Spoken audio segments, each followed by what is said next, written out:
Hey everyone, and welcome back to the channel.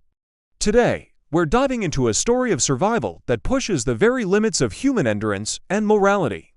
It's a story that has been told many times, but its power to shock and inspire never fades.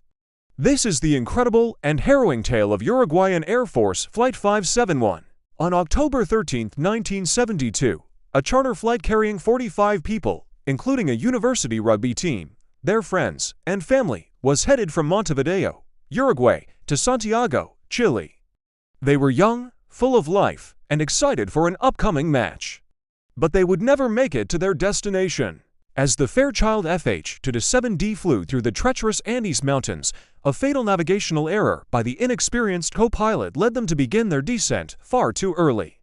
Surrounded by dense clouds and with zero visibility, the pilots had no idea they were flying directly into the heart of the unforgiving mountain range. The plane struck a mountain ridge. The impact was catastrophic. The right wing was torn off, taking the tail section with it and creating a gaping hole in the rear of the fuselage.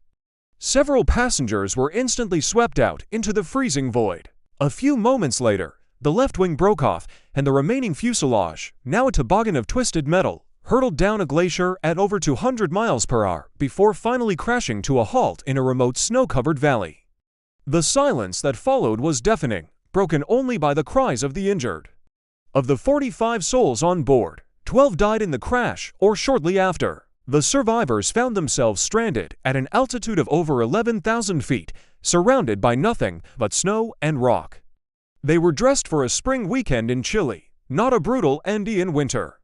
The temperatures at night plummeted to -30 degrees Celsius. They had minimal food, just a few chocolate bars, some snacks, and several bottles of wine. They were completely cut off from the world. In the first few days, hope was their primary fuel. They were certain that rescue was imminent. They used a small transistor radio to listen for news, and their hearts soared when they heard that search parties were looking for them. But the days turned into a week, and the white plane was impossible to spot against the white snow. On the 10th day, their fragile hope was shattered. A voice from the radio announced that the search had been called off. They were officially presumed dead. The realization was crushing. No one was coming for them. They were alone. The initial food supply dwindled to nothing. Starvation began to set in, a slow, agonizing process. The cold was a relentless enemy, and their bodies, weakened by hunger, began to fail. Trapped in this frozen hell, they were forced to confront a decision that would haunt them forever.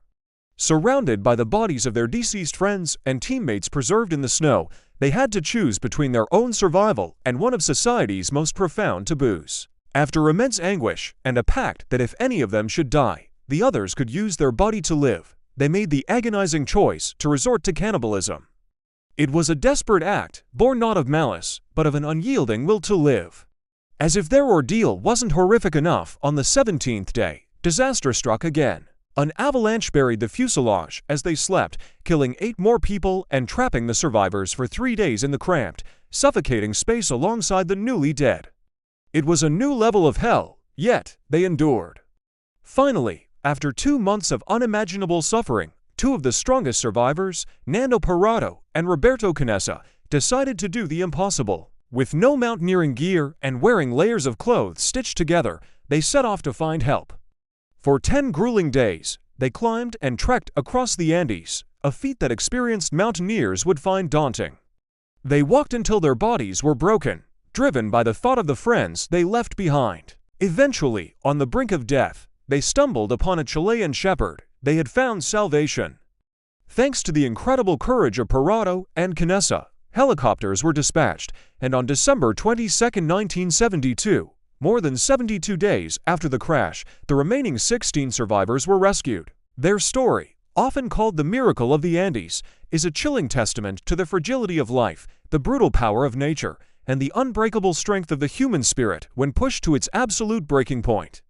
Thank you for joining me for this incredible story.